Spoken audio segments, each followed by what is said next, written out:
गत नवेम्बर मास 28 तारीख अभियोगकारी दामोदर पाड़ी छोटरायपुर थाना पानी कोइली से तांकर मिसेस एवं छोट झील सहित स्कूटी जाऊा समय आमर जाजपुर रोड रो इंदिरा गांधी वुमेन्स कॉलेज निकट रे दुई जन दुर्बृत्त गोटे पल्सर मोटरसाइकेल आसी स्त्री बेकरू गोटे सुना चेन स्नाचिंग करी नहीं पलैथिले। या भित्ति करी आमर अभियोग क्रमे जाजपुर रोड थाना रे 701/25 मामला पंजीकृत होगी तदंताधीन थिला। आईआईसी एवं थानार अन्यान्य कर्मचारी को नेकी अफिसर को नेकी आमर एसपी सार निर्देश मुताबक किछि टीम गठन कराइतला एवं तादरू आमे किछि इलेक्ट्रोनिक एविडेंस पुलिस रो सोर्स माध्यम रे अक्यूज मानक बाबद विस्तृत तथ्य संग्रह करिया परे आमे जाजपुर सदर थाना अंचल नाजिम खां को गिरफ्त करचु एवं आउ जने जुवेनाइल को गिरफ्त करचु। सेमानन ठारू ए क्राइम रे व्यवहृत होइतिबा पल्सर मोटरसाइकेल जब्त करचु। दुई गोटी गोल्ड चेन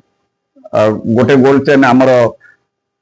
आईजी कॉलेज निकट जोटा होता अभियोगकारी एवं टांगी अंचल रे सेमाने गोटे सही परी गोटे क्राइम नवेम्बर 28 तारीख रे घटैतिले से गोल्ड चेन मध्य तांकर पजेशन आमे जब्त करचु। एगुड़ा खूब शीघ्र आमे अभियोगकारी को फेरस्त करिवु एवं आज आसामी नाजिम खान को आमे कोर्ट चालान करिवु। तो 3 पीसेस ऑफ गोल्ड चेन हटा होती टांगी वन गोल्ड चेन जाजपुर एवं उभय गोल्ड रो वेट पाखापाखि 24 ग्राम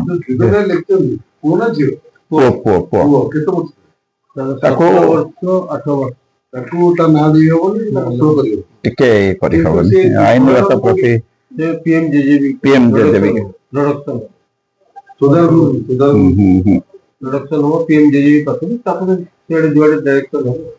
सेपरी आउ गोटे इनसीडेंट रे आमे दुई जन आसामी की आज कोर्ट चालान करिवु। जन है पपी आलियास सुरेश पात्र एवं राम हेम्ब्रम जन घर सापगाड़िया एवं बिरीगाड़िया अंचल आमर गत नवेम्बर मास डिसेम्बर 29 तारीख रे अभियोगकारी तन्मय कुमार पृष्टि एवं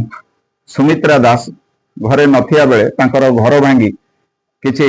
गोल्ड एवं सिल्वर आर्टिकल्स से माने घर भांगी की नैतिले। एथि संक्रांत रे आमे आमर पुलिस सोर्स यूटिलाइज करी आक्यूज दुई जन को आइडेंटिफाई करते घटना रे संपृक्त थिबा ए दुई जन पपी एवं राम हेम्ब्रम को आइडेंटिफाई करी तांको आमे अप्रेहेंड करछु। तांको ठारू एई घरु चोरी करथिबा जिनिस मध्यरु सुनार शंखा गोटे पेयर पाउजी दुई गोटी 10 गोटी झुंटिया एवं गोटे रूपार मयूर एवं एवं आउ किछि छोट ए जो सिल्वर इयर गोल्ड रो प्लेट्स जोड़ा अछि आकु मध्य हमें रिकवरी करछु। ए संक्रांत रे पपिना रे पाखापाखि 32 गोटी केस जाजपुर रोड कोरेई पानी कोइली अंचल 32 गोटी केस ता नारे आगुरु मामला अछि एवं ताकु मध्य दुई जन को हमें आज कोर्ट चालान करिवु। आमे ये दी जनकर आकु ये करछु आमे बॉर्डरिंग पुलिस स्टेशन एवं आमर पाखापाखि डिस्ट्रिक्ट को आमे खबर देइछु। सेमाने आसीकी तांको पचरा उचरा करिवे आसीकी एवं अन्यान जहा बारियो आमे फर्दर प्लेसमेंट माध्यम रे आमे आपन को जणाइबु। धर्मपुची स्कूल रूट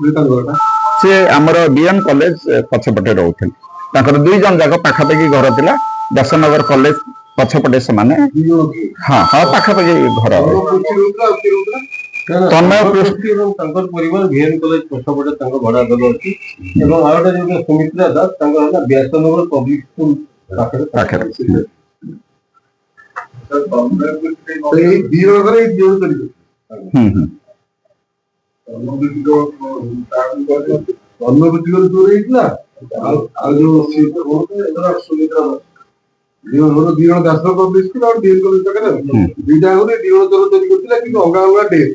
नहीं से गोटे 29/12